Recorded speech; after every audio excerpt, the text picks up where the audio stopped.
Donc bonjour, je suis Pierre Puchois et je suis le directeur général de Monaco Cloud, en poste depuis 6 mois maintenant.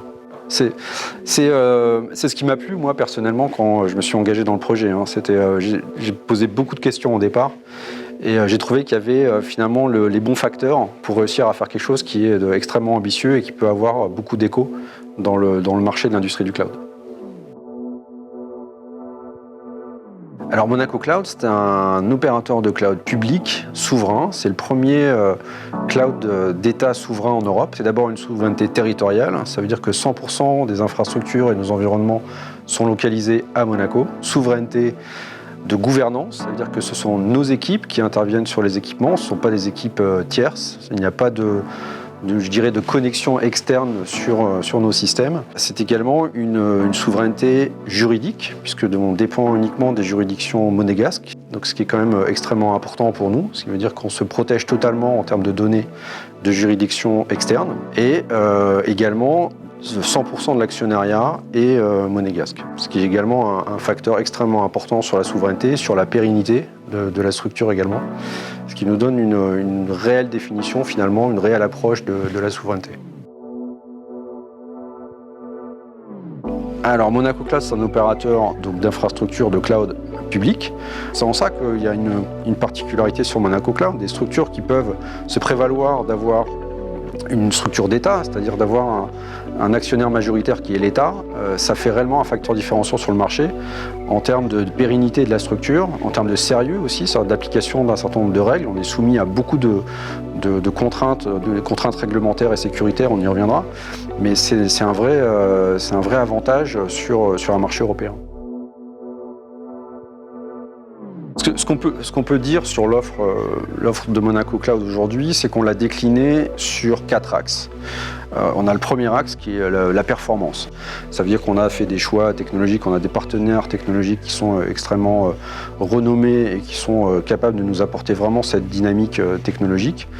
On a ensuite développé aussi un autre axe, on en a parlé un peu précédemment, c'est la souveraineté. C'est un axe qui est extrêmement important pour nous et qui fait partie de notre ADN. On a un autre élément qui est un élément dimensionnant de Monaco Cloud, c'est la sécurité. Il n'y a aucune négociation possible sur la sécurité. On va héberger des données d'État, puisqu'on a un cloud d'État. Notre premier client aujourd'hui, c'est le gouvernement monégasque. Et on se doit donc de respecter un certain nombre de critères en termes de sécurité qui sont au plus haut standard du marché. On l'a intégré dès le départ, ça fait partie de l'ADN de Monaco Cloud. Et c'est aussi ce qu'on propose à nos clients, à tous nos clients. C'est-à-dire ce qu'on a fait pour le Gouv, on le propose aussi pour tous les autres clients. C'est natif sur la plateforme. Et puis le dernier point, qui est un point aussi qui fait partie de l'ADN Monaco Cloud, c'est ce qu'on appelle la proximité, c'est-à-dire la capacité d'accompagner nos clients dans leurs projets de transformation, de les accompagner au travers de SLA qui sont des SLA, donc c'est le Service Level Agreement. Et puis un support, c'est-à-dire que l'objectif c'est de dire si vous avez la moindre question, le moindre sujet, vous nous appelez, on est présent aux côtés de nos clients. Et c'est un facteur qui est extrêmement important et qu'on ne retrouve pas toujours dans l'industrie du cloud.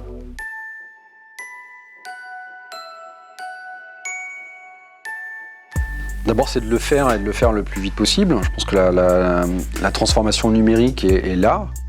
On l'a prouvé à Monaco avec beaucoup d'initiatives qui ont déjà été réalisées, notamment dans le cadre d'Extended Monaco. Donc il faut y aller quelque part, c'est important. Je pense que l'histoire montrera plus tard qu'il était important d'y aller, en tout cas aujourd'hui. Que derrière ça, c'est une trajectoire qui est certes coûteuse et qui peut être longue, mais qui est très lucrative à la fin, qui peut apporter beaucoup de valeur pour une structure, quelle que soit la structure. Donc il faut engager ce travail-là, il faut le faire de façon minutieuse. On a l'avantage à Monaco d'avoir le fonds bleu qui peut aider dans ces projets de transformation, les projets donc des différents clients qui viendraient consommer de la ressource chez Monaco Cloud sont éligibles au fonds bleu. Donc le fonds bleu peut aider énormément pour accompagner cette transition.